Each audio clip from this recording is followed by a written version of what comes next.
Hey y'all, welcome back to my channel. I'm here to do a wax chop, and I'm also going to do story time as well. This story time is just going to be about what it's like to get a liver biopsy. So if you've been following my channel, you know that I have lupus, because I do advocate for lupus and post that on my channel because that is part of my life. A lot of time lupus can affect organs and things like that. Well, the doctors noticed that through blood work, my liver is not doing good. So they're trying to find out like what really is affecting it. Is it my lupus that's affecting it? Do I have autoimmune hepatitis? Do I have another autoimmune disease? Since another autoimmune disease does run in my family, and it comes from my father, and that autoimmune disease affects your lungs and your liver, and his affects his lungs. So I did all the testing, I did all the blood work. It kept coming back that my liver enzymes were high. I have a lot of inflammation in my liver, and plus I have a lot of pain where my liver is because my liver is swollen. Now, if you saw my story of my allergic reaction to the MRI, I had to go in to get an MRI. I did post a story on that because I had an allergic reaction to the contrast. If you want to go back and check that video out. And that MRI showed that my liver is swollen and I have a lot of scarring in my liver. So I then had to go in and get a biopsy. So this is a story about how that biopsy went. While I'm telling that story, I'm also going to be chopping up some wax. So this one here, let's see here. This one here is from Scentsy. This is the marshmallow mint cocoa. It's getting kind of old. I have so much wax and so much candles that I need to get some of this chopped up and get it, used. So, I can enjoy that scent. So I'm going to just put that to the side. And I'm going to go ahead and, write the name on the cellophane bag or poly bag or whatever you want to call it. So this is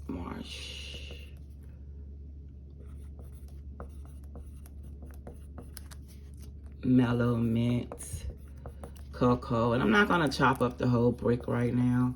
I'm just going to chop up some of it, probably just half of it, while I tell you all this story and how it went. So they schedule you. It is an outpatient surgery. And it's not even a surgery yet. We're going to just say it's a medical procedure, which is outpatient. This is what the bricks look like. And as you can see, they're getting kind of juicy. So that means it's time to get this. So let me go ahead and put down a paper towel. That way we're not messing up my little board here.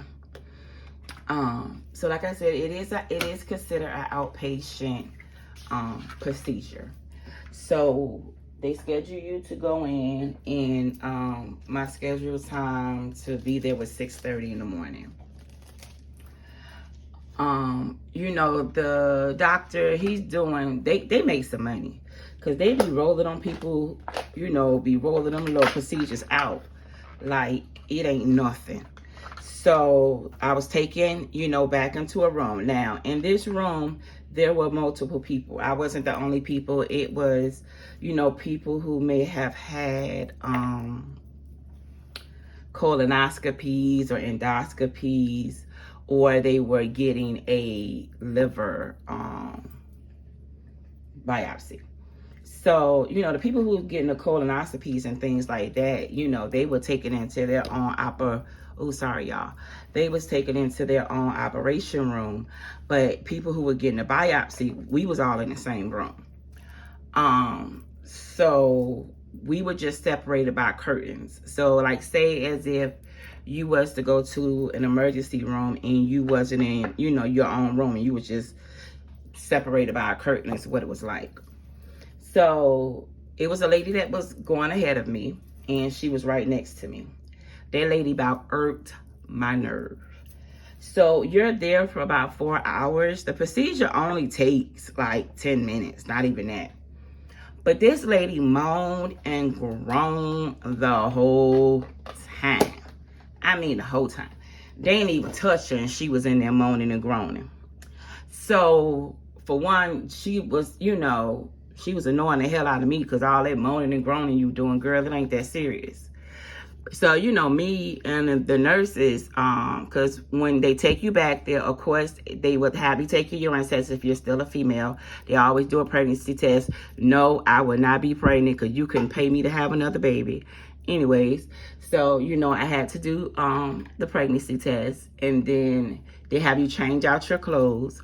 And then they go over all your medical history and everything like that. They put in a IV just in case you need pain medication. So they'll tell you, oh, well, some people may need pain medication, some people may not. It depends on their person and their body. But they really downplay on, oh, you'll be just fine. It's not, it's not painful. It's nothing that's, too serious. So, old girl crybaby baby, she went first. And, they was giving her her IV. And then she was like, why do I need an IV? And the guy was like, the nurse, he was like, in case you may need to get some pain medication. Then she was asking the nurse, so, well, how long have you been a nurse? Every different nurse that came into her room, how long have you been a nurse? How long have you been a nurse? But in between the question, now when she asked the question, she was sounding all normal. But when she was talking, she was, moaning and groaning the whole damn time. So, of course, she gets her IV. She screams. She hollers. Okay? So then it comes time for her biopsy. And, as she's going through the process of the biopsy, she's screaming. She hollering. She moaning. She groaning. So the nurse that was in the room with me, we laughing. And the nurse was like, it is not that serious. And she was like, I hope she's not scaring you. Because all this noise that she making, she was like, it is really, really, really not that serious. So she was like, don't get scared, by hearing this lady. Because I'm thinking like, what the hell? I'm thinking they're killing this lady or something. The way she was moaning and groaning and making all these noises. And then I heard these click sounds and she screamed. So, right after he was done with her, right before he was done with her, ultrasoundist came in, and they come in and they look for your liver through the ultrasound, and they mark where they will be going, to get this sample from. So the ultrasound lady comes in. Now, mind you, the doctor's still over there with old girl, and she hollering and hooping and all this stuff here. And the lady, she does the ultrasound. She finds where my liver is. She marks it. The whole time, a nurse is in the room with me, making sure that I'm okay. So after I got my IV and everything put in, like I said, the ultrasound lady comes in and she does her ultrasound and she finds the liver and she marks it. So then when it was my turn, because right after he done her, he came over to me and he was like, I am so sorry that we don't have soundproof curtains. He was like, but it's really not that bad. She's making it seem like it's just, extra, extra bad, right?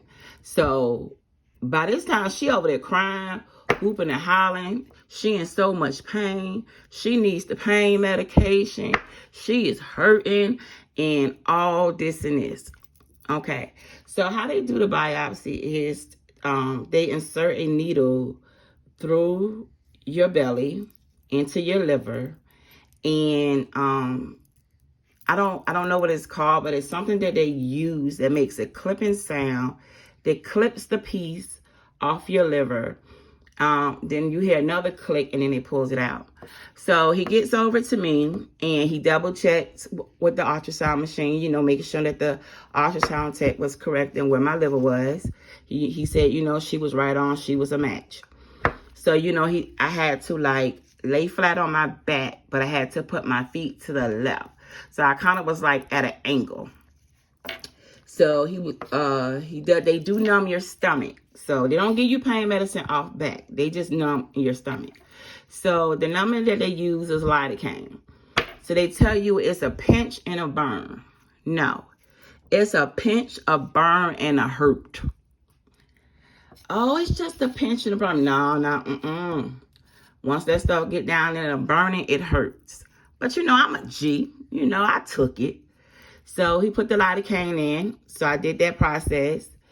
And right after he put the lidocaine in, that pinch, that burn, and that hurt. They just tell you pinch and burn, but pinch, burn, hurt. Right after that, he inserted the needle. I felt when the needle touched my liver. Now, mind you, my liver was already swollen and hurting before this whole ordeal even took place.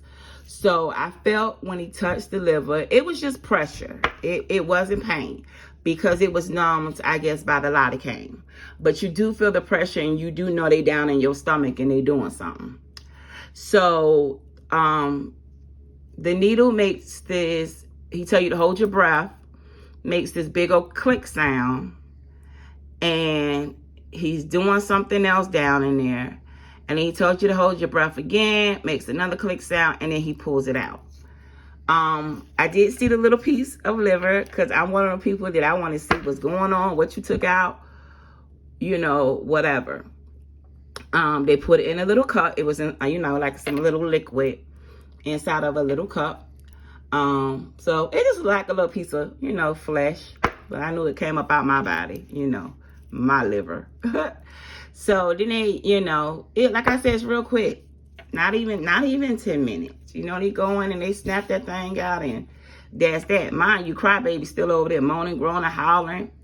So then they, the nurses, you have to stay there like 2 to 3 hours afterwards because they have to monitor you because they have to make sure that you don't start bleeding, on the inside. But I asked the nurse, how would you know if somebody's bleeding?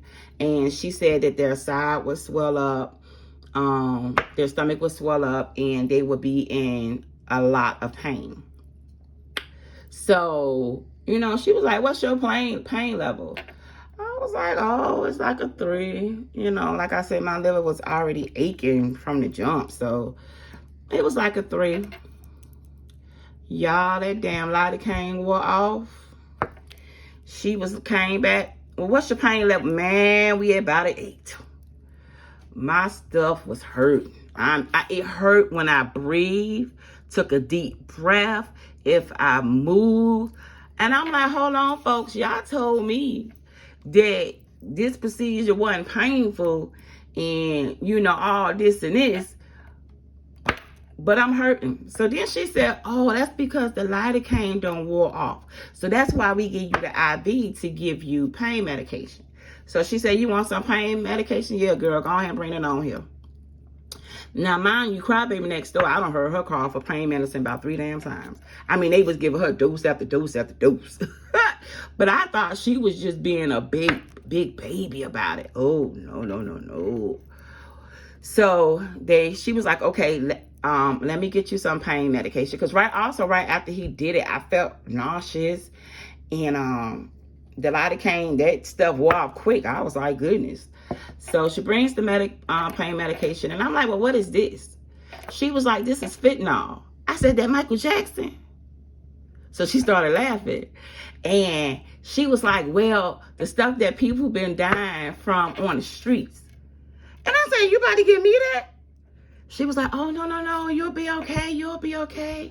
It won't be that. Hold on now. Because I know it as being that Michael Jackson, and you always hear about people, overdosing on fentanyl and stuff. But she was like, no, you're in a controlled environment. It's not going to be like that. So she gave me the dosage, and it helped the pain just a tiny little bit. So I see why crybaby was like, no, I need some more. So apparently, the fentanyl don't last long. So I understand why people are using it on the street, because that pain came right back. I want to say probably like within an hour or so of my dosage or something like that. So she was like, okay, let me go get you another dosage, because that pain was hitting. Do you hear me? It was hitting. So I was like, oh girl, yeah, I'm gonna need some more.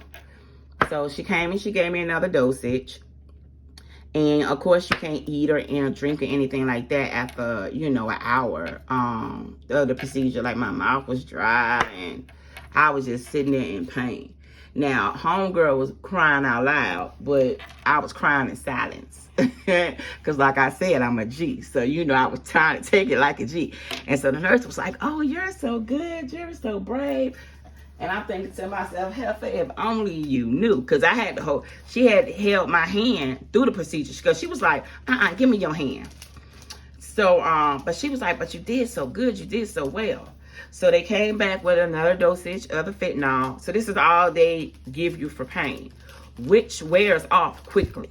It's not like morphine or something like that stays in your system for a while. No.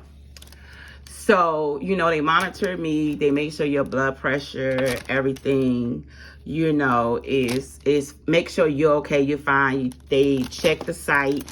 They change the bandage, because it be bloody and stuff. So they go in and they change out the bandage and everything.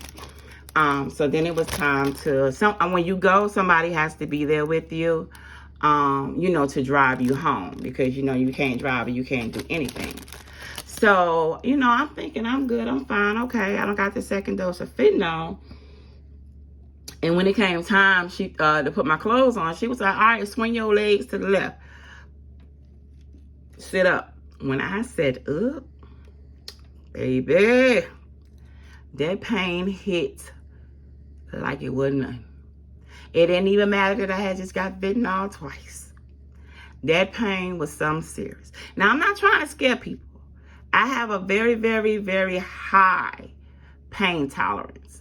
Like, I can take pain, like it's nothing. I have a very, very high pain tolerance. But that right there, so I swing when I get up, sit up, swing my legs over, that pain hit. When I breathe, when I moved, when it was, and I looked at her and I said, well, you said that it's not gonna be that bad. And I'm like, well, you sure I ain't bleeding on the inside? Because my stuff is hurting. She said, oh, you'll be okay. Just go home and take some extra strength Tylenol. Extra strength Tylenol. Girl, what? So then she was like, you have to go home and rest. You can't lift to anything. They just want you to go home, take some Tylenol, lay in the bed, and do nothing. And I understand why they say do that. So, they wheel me out after my procedure to the car. I get in the car. Look. If the person who was with me, I'll consider him a family member, baby daddy. When he was driving, I was like, every bump, anything hurted.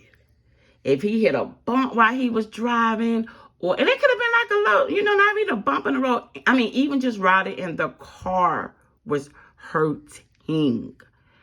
And I'm like, they should at least give you something for pain so you can at least make it to the house. But mind you, they tell you it's not going, it ain't that serious. You're gonna be all right. No, baby, no. So, I came home, went ahead and stopped. He went ahead and stopped and got me something to eat.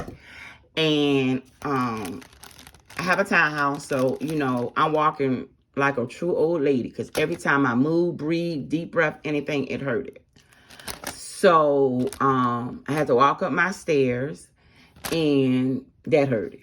Everything hurted. Just to move. I told you, just to breathe hurted. I was in pain. So I came and I laid down. And he came and he sat with me, to watch me. My kids were home.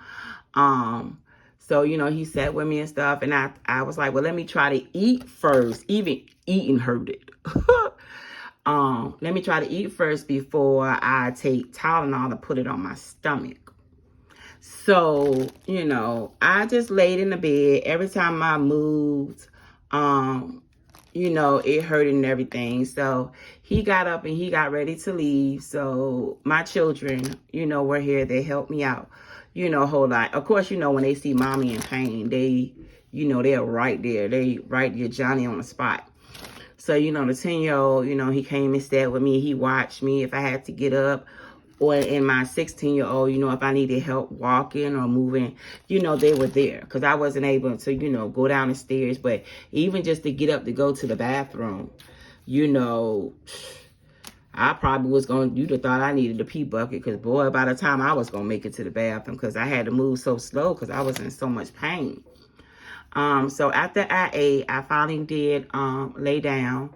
I did take some Tylenol. It was I take the 650 milligrams, the Tylenol arthritis, because that is the strongest one.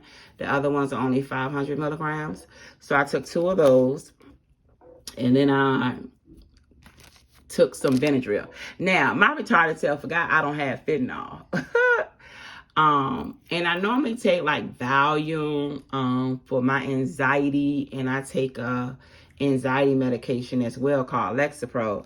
And if you go back through my channels, I do, you know, talk about that as well and say the medications that I take. So, but the only thing I did take was the Benadryl because I was like, I had fentanyl and, you know, I wasn't trying to go out. So, after that, I did get real sleepy. And after that, I did end up sleeping, you know, all through the night. I only had to get up. I didn't eat anymore. I was just in so much pain, so it was just like, whatever. So I didn't eat anymore. I only, you know, got up during the night just to go to the restroom and stuff like that. So now we're on to the next day, which is today. Sister girl still hurting. I'm still in pain. I'm still hurting. I have not ate yet. I want to say it's probably like 10 a.m. or so. So I was like, let me go ahead and do this story time while it's fresh in my mind and get it out. My liver still hurt. I have pain on the right side. I'm going to go ahead and eat and take some more Tylenol and lay back down. But don't let them tell you or downplay, oh, I don't know. But then again, I got to realize that these nurses, if they never had the procedure done, they don't know. They're just going by what people tell them. So that whole thing of, oh, it's not going to be that bad. Oh, you're not going to be in pain like that. Bullshit. Okay? Now, it could be because my liver is already was swollen and inflamed and sore. It could be why I have so much, you know, pain. And then I know that they went down in there and clipped off a piece. You know, it wasn't a big piece. It was a little tiny piece. But, you know, it's just as if you cut yourself or, you know, something like that. So, like I said, yeah, I'm still in pain. I'm still hurting. So I was like, let me get this, you know, give me something to do. I was like, let me go ahead and film this story time for you all. So, yeah, that's how it was getting a liver biopsy. Like I said, I'm on day number 2, and I am still hurting. My right side is still, you know, in pain. And I don't need to seal this up right now because I actually need to put some of this wax in my warmer, which I am going to do. So, thank you all for listening. If you have any questions, you have any comments or anything for me, go ahead and leave it, you know, leave it down below and I will get back to you. So I hope you all enjoy the rest of your day. Yeah, I'm in pain, but I'm gonna make it. Like, you know, I've been in pain most of my life, and this is something that's normal and natural, you know, to me, you know, having lupus. So you all enjoy your day like I said, and I will see you all